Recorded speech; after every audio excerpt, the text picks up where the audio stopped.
Let's talk about one of the holiest sites in the world. The Al-Aqsa Mosque compound. الحرم القدسي الشريف. Temple Mount. It's a place that's always in the news. We have another session of violence here right in front of the Al-Aqsa compound. This is such a sensitive religious site, isn't it? One of the flashpoints that led to the 11-day conflict. Israel's far-right National Security Minister Itamar Ben-Gvir has visited the Al-Aqsa Mosque compound. And it's a place that you need to get your head around if you want to understand what's going on between the Israelis and Palestinians.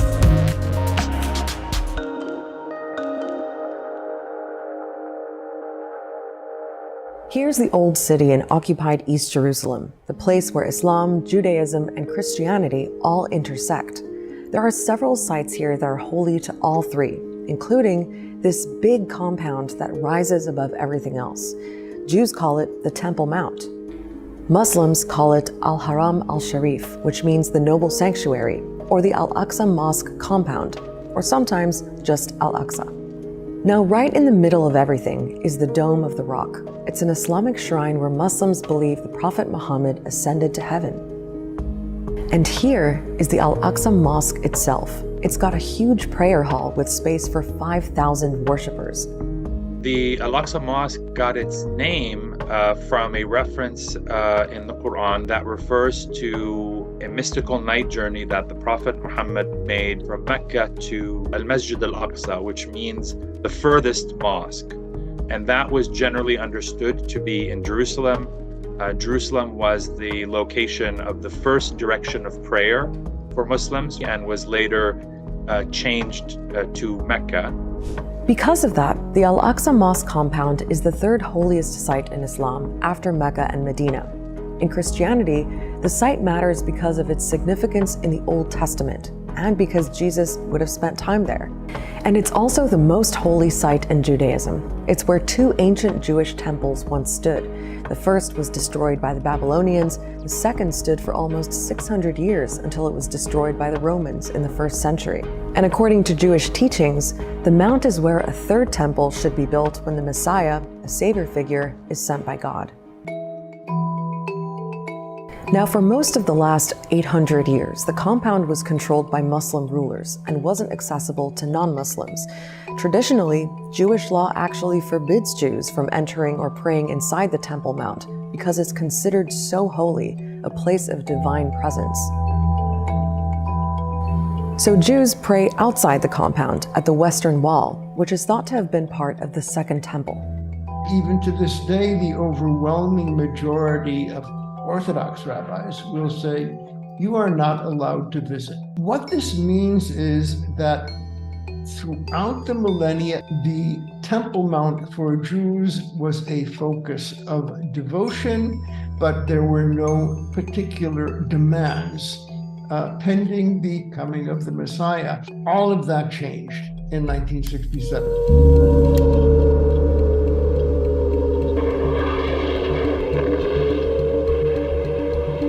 That's when Israel seized control of the Gaza Strip and the West Bank, including East Jerusalem, in the Six-Day War between the Arabs and Israelis.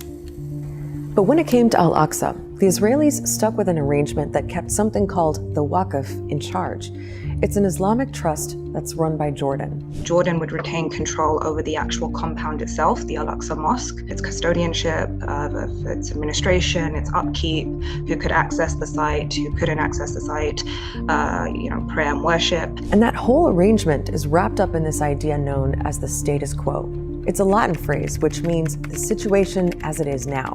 But in this context, the status quo refers to how things are done at Al-Aqsa. Very simple. Muslims pray, non-Muslims visit. Full stop. If I were to try and translate this into the description of a dynamic, the Holy Esplanade, Haram al-Sharif Temple Mount, is exclusively a place of worship for Muslims that is open to the dignified and respectful visits of non-Muslims and in coordination with the autonomous authorities of the Waqf.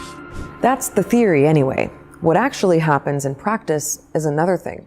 Because remember, Israel occupies East Jerusalem and has a heavy security presence in the Old City, including at the gates of the Al-Aqsa compound. So effectively, it's the Israeli police, not the Waqf officials, who ultimately control who goes in and out, although it wasn't always so explicit.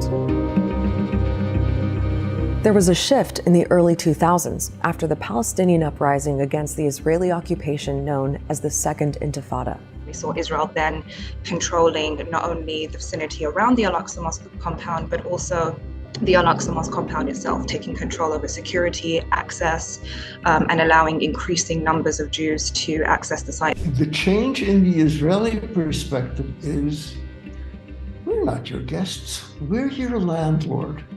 And we're going to show you that we're your landlord.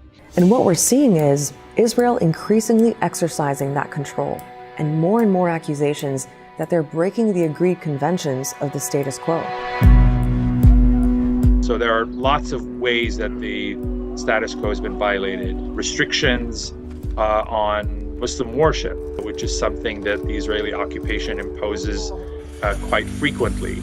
Sometimes age restrictions, usually limiting men of a certain age from entering the site if they feel that there may be protests or something happening. We're also seeing more Jewish prayer, whether it's silent, but slowly it's becoming much more overt now.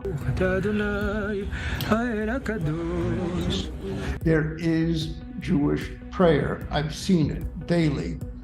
But beyond that, there is a triumphalism, ultranational triumphalism, which is perceived as a violation of the sanctity of the site by Muslim worshippers and people in the Muslim world. The backdrop to all of this is the growing power of far-right groups and religious hardliners in Israel. For example, there's the Temple Mount movement that's been around for decades.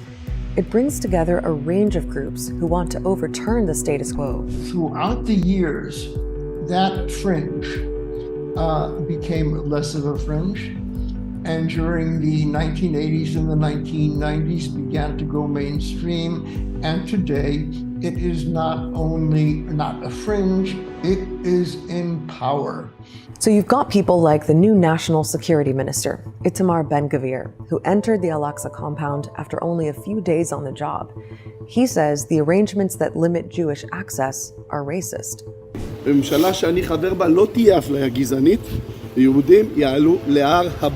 It's one thing to have a non-governmental entity or groups of individuals go, but when you have ministers going up to the site, it's very different. He was effectively asserting what he had promised during his campaign, during the electoral run-up, which was Jewish supremacy and sovereignty over all of Israel. That's why what Ben-Gvir did was so provocative. Lots of countries condemned it. The UN Security Council called a special session about it. Because there's always the fear of how quickly things can escalate when it comes to Al-Aqsa.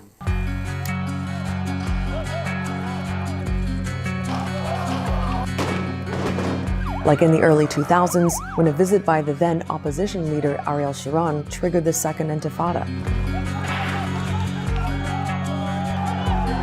And in 2021, when Israeli forces stormed Al-Aqsa Mosque during Ramadan.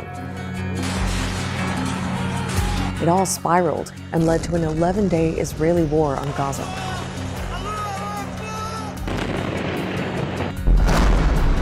Haram is both an explosive, but it is even more a detonator. And when the climatic conditions are correct, what happens on the mount can make the region erupt in flames. Al-Aqsa is such a powerful symbol, so what happens there takes on an even bigger dimension.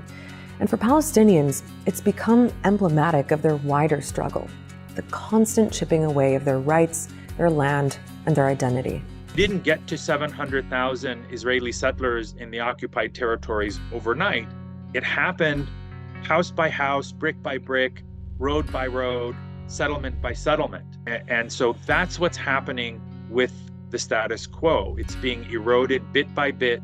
It is a slow, piecemeal process that the international community generally tolerates. Israeli governments haven't faced any real costs or repercussions for those actions. And so it's that impunity that allows them to kind of keep pushing the envelope further each time.